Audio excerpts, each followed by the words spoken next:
안녕하세요. 오늘 발표에서는 아동학대의 개념부터 시작해서 유형을 살펴보고 최근 10년간의 통계 데이터를 통해 우리나라의 아동학대 현황을 분석한 뒤 마지막으로 예비 보육교사로서 우리가 가져야 할 시사점이 무엇인지 정리해 보겠습니다. 목차로는 아동학대의 개념과 유형, 2015년부터 2024년까지의 피해 아동 보호 건수 추이, 2023년의 아동학대 주요 통계, 마지막으로 시사점과 우리의 역할 순으로 발표하겠습니다. 먼저 아동학대의 개념입니다. 아동학대는 단순히 때리는 행위만이 아닙니다. 우리나라의 아동복지법은 아동학대의 개념으로 좁은 의미와 넓은 의미를 모두 포함하는데요. 좁은 의미는 명백히 보이는 신체적, 성적 학대 등을 말하며 넓은 의미는 방임이나 무지로 인한 양육 행위까지 포함합니다. 즉, 좁은 의미는 가시적이고 고의성이 있다고 판단되는 학대이고 넓은 의미는 앞서 말한 좁은 의미를 포함해 방임과 아동의 발달을 저해할 가능성이 있는 모든 행위를 의미하는 것입니다. 예를 들어 아기를 달래기 위해 상식적인 수준을 넘어 과도하게 흔들어서 사망에 이르게 한 경우 고의성이 없더라도 부모로서 책임을 다하지 못했다면 학대로 인정됩니다. 아동학대는 크게 네 가지 유형이 있는데요. 그중 신체학대와 정서학대, 성학대를 먼저 살펴보겠습니다. 신체학대는 때리기, 차기 등 도구나 신체를 사용해 아동에게 의도적으로 상해를 입히는 행위이며 정서학대는 폭언이나 위협 등 성인의 말과 표정으로 정서적인 상처를 주는 행위입니다. 특히 주목할 점은 2023년 기준 가장 많이 발생한 학대 유형이 바로 정서학대로 전체의 43.1%를 차지한다는 점입니다. 이 결과는 눈에 보이지 않는 학대가 가장 흔하게 발생하고 있음을 보여줍니다. 또한 성학대는 성인이 자신의 성적 욕구 충족을 위해 아동에게 가하는 모든 성적 행동을 의미합니다. 이는 모든 학대 유형이 그렇듯 아동의 정상적인 성장에 많은 영향을 미치는데 그중 아동의 성발달에 심각한 수준의 손상을 입힙니다. 방임도 학대 유형 중 하나입니다. 특히 방임은 네 가지의 세부 유형으로 나뉘는데요. 먹이지 않거나 입히지 않는 등 적절한 수준의 의식주를 제공하지 않는 신체적 방임뿐만 아니라 소통을 하지 않아 정서적인 유대관계를 제대로 형성하지 않는 정서적 방임, 학교에 보내지 않는 교육적 방임, 아플 때 병원에 데려가지 않는 등 건강에 필요한 조치를 취하지 않는 의료적 방임까지 모두 포함됩니다. 그리고 앞서 언급된 학대 유형들 중 두 가지 이상이 함께 나타나는 경우를 중복학대라고 합니다. 실제로 신체학대를 당한 아이는 정서적 상처도 함께 받기 때문에 중복학대가 28.7%로 전체 중에서 꽤 높은 비율을 차지합니다. 다음은 학대 피해 아동 보호 건수 추이입니다. 이 그래프는 학대 피해 아동 보호 건수의 10년간의 추이를 보여줍니다. 보시면 2015년부터 2021년까지 꾸준히 증가하다가 2022년부터 감소세로 돌아선 것을 확인할 수 있습니다. 여기서 중요한 해석은 증가가 실제 학대가 늘었다기보다는 신고 체계의 확대와 국민 인식 향상으로 발견된 사례가 늘어난 것이라는 점입니다. 그리고 최근의 감소는 아동보호 전문기관과 쉼터가 대폭 확충되고 재학대 방지를 위한 사후 관리가 강화된 결과로 볼 수 있습니다. 다음으로 2023년 통계를 보면 1년 동안 약 4만 8천여 건이 신고되었고 그중 약 2만 5천여 건이 실제 아동학대로 판정되었습니다. 유형별로는 정서학대가 43.1%로 압도적 1위인데요. 중복학대까지 포함하면 정서적 상처를 주는 학대가 무려 70% 이상을 차지합니다. 또 하나 주목할 점은 사망 아동이 44명이나 된다는 것과 한 번 학대를 당했던 아동이 다시 학대당하는 재학대 비율이 15.7%에 달한다는 점입니다.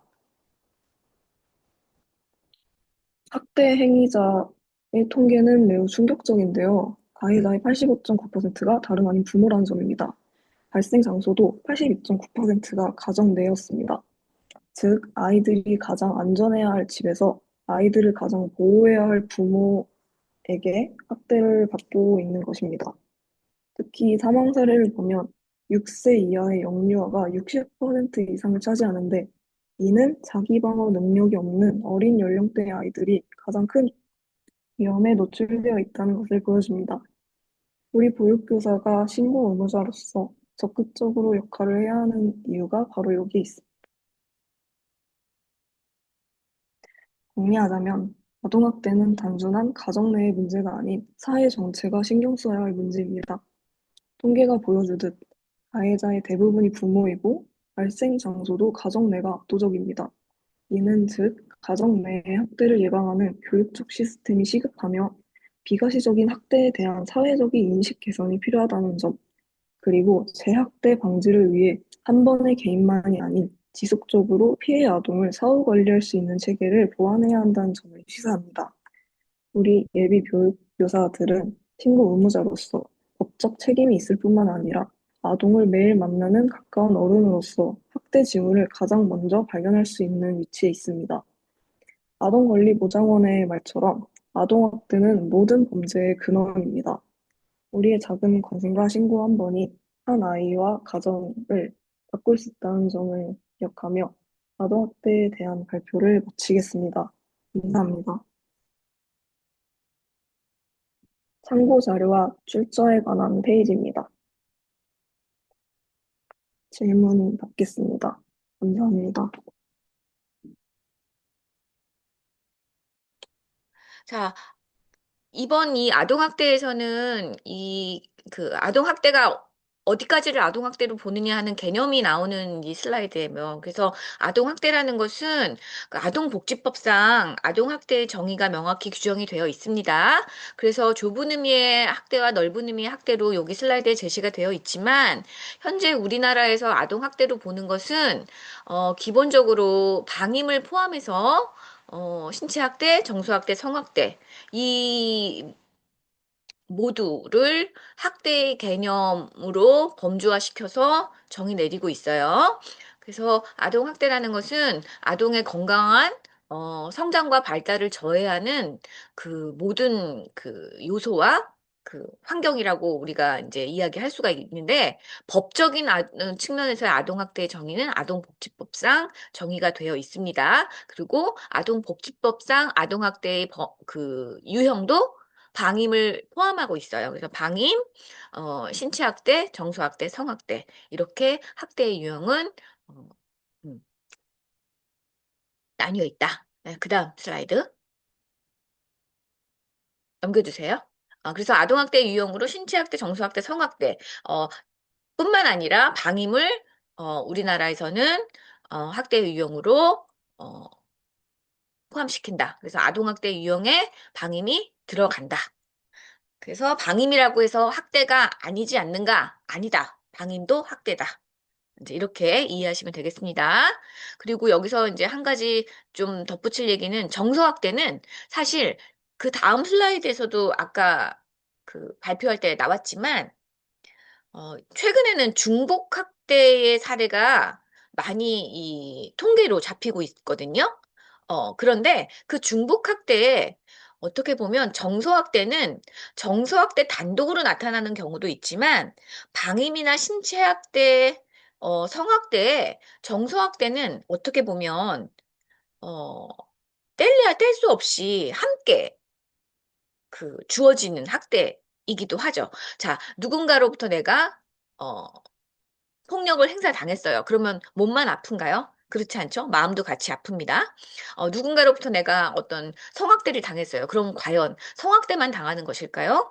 어, 정서적인 학대도 같이 어, 수반되는 것입니다. 그래서 정서학대의 특성은 정서학대라는 단독한 유형으로도 그 학대가 이루어지기도 하지만 모든 방임이나 신체학대, 성학대가 일어날 때 정서학대는 사실 어떻게 보면 어, 그 자연 발생적으로 함께 따라가는 그 특성이 있다. 그렇기 때문에 중복학대가 늘어나는 어떤 그 통계 수치도 모든 그 학대 유형의 정서학대가 함께 수반되기 때문에 중복학대가 또 늘어나는 어떤 그 통계적인 특성을 갖고 있다라고 이해하시면 좋겠습니다. 다음.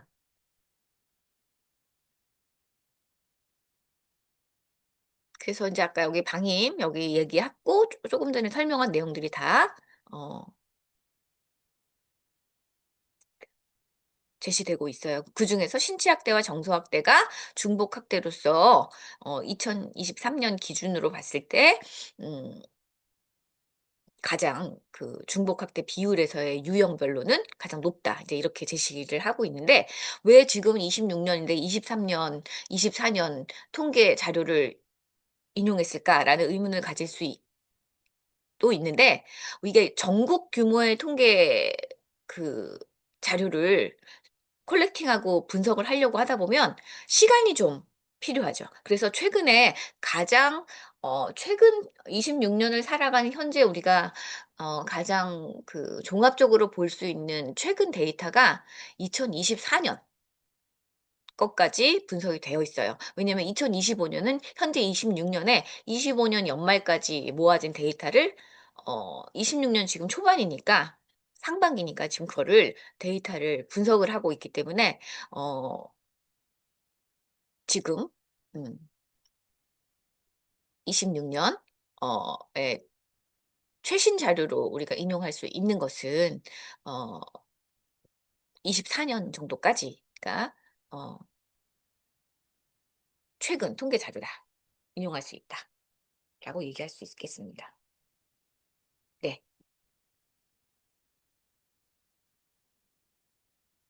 그다음 넘길까요?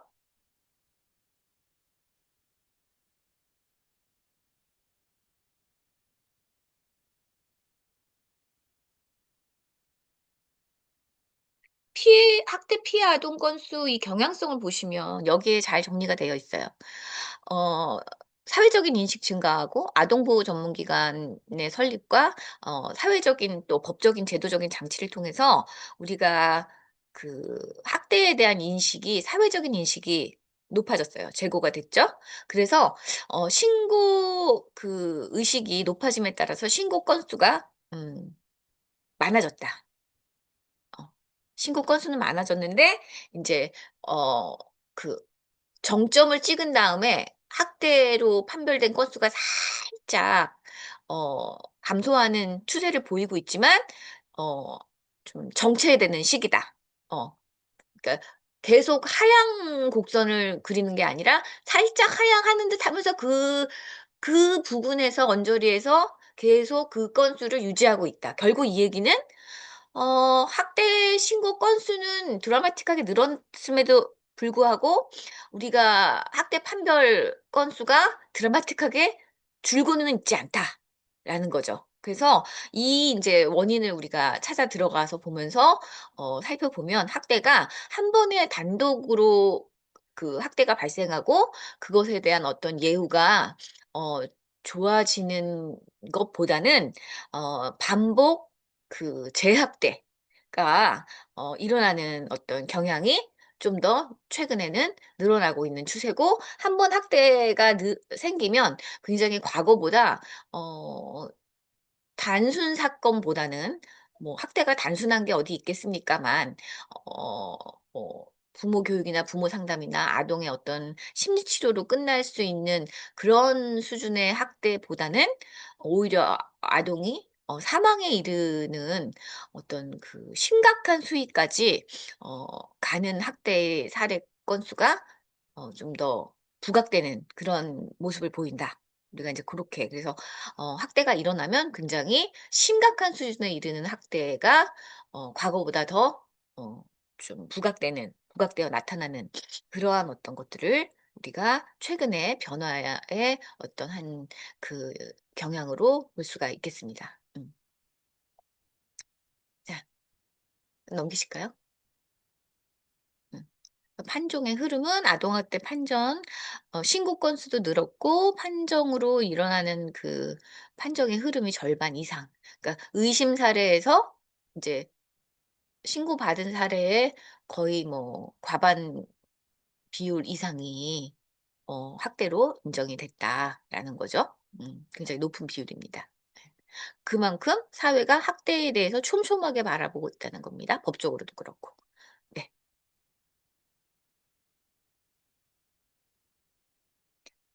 발생 장소는 가정이 압도적인 1위. 그다음에 아동이 주로 이제 많은 시간을 생활하는 그런 공간이다. 어 라고 우리가 그 요약을 해볼 수가 있고, 피해 아동의 특성은 어떤 성차는 없다. 성차는 없고 어 아동기의 비중이 높다. 그리고 가해자의 유형은 어 부모인 경우가 가장 빈번했다. 라는 거죠. 가장 밀접한 게 접촉하는 그 관계자와 가장 길게 하는 어떤 공간에서 학대가 많이 일어난다라고 우리는 이것을 이야기를 해볼 수가 있겠습니다. 넘어갈까요? 음. 통계가 말하는 세 가지 사실. 학대 가해자 대부분 부모다. 그래서 가정 내 학대 예방 교육이 시급하다. 즉 부모 교육이 시급하다. 부모에 대한 학대 예방 교육이 시급하다라는 것을 다시 한번 시사하는 것이고, 눈에 보이지 않는 학대, 즉 정서 학대가 요즘 가장 이제 1 위인 건 아까도 얘기했죠. 정서 학대 자체가 늘었기도 했지만 이것은 다른 학대를 유발할 때 정서 학대는 자동적으로 따라가는 어떤 그런 특성이 있기 때문에 통계적으로 1 위를 차지할 수밖에 없다. 그리고 최근에 좀 더 눈여겨 봐야 될 어떤 학대의 어떤 경향성은 학대가 재반복된다. 음. 그래서 굉장히 어떤 학대에 대해선 사례 개입해서 아동을 원가정으로 복귀시킨 다음에는 좀 이 추후 관리, 한 번의 개입이 아니라 좀 지속적인 추후 관리가 필요하다. 근데 그것이 왜 안 되고 있냐? 사실 인력 보강이 상당히 필요하다라는 것을 또 한 번 시사해 주고 있는 거죠. 그래서 지금 당장 학대받아서 이 아이들에 대한 사례를 담당하고 이 사례 관리하기에도 어 그 아동보호 전문기관 인력이라든지 경찰의 어떤 수사 인력이 신고받아서 학대를 조사하는 인력이라든지 이런 것들이 지금도 현재 일어나고 있는 일을 처리하는 데도 인력이 부족한데, 인제 이미 학대에 대한 사례가 완결되어서 원가적으로 복귀된 아동 학대 사례까지 계속 팔로우업하는 것이 현실적으로 인력 보강이 되지 않으면 어 그 재반복 재학대되는 사례들을 예방하고 걸러내기 어렵다. 이제 이런 부분들이 중요한 시사점이라고 이야기할 수가 있겠습니다. 그래서 우리는 이제 신고 의무자가 될 어떤 직종에서 종사할 사람들이고, 신고 의무자는 어떤 직업군이 대상이 되냐면 어 아동 학대를 현장에서 발견하기 비교적 쉬운 대상. 그래서 의료인이라든지 어 교육 계통이라든지 또 복지 인력이라든지 이런 어떤 어 직종에 근무하는 사람이 되겠습니다. 그다음 넘길까요? 음 네. 참고 자료와 출처는 이렇게 제시된 대로고, 여러분들 이 조에서 본인들이 만든 자료에 대한 어떤 출처 잘 만드셨어요. 네.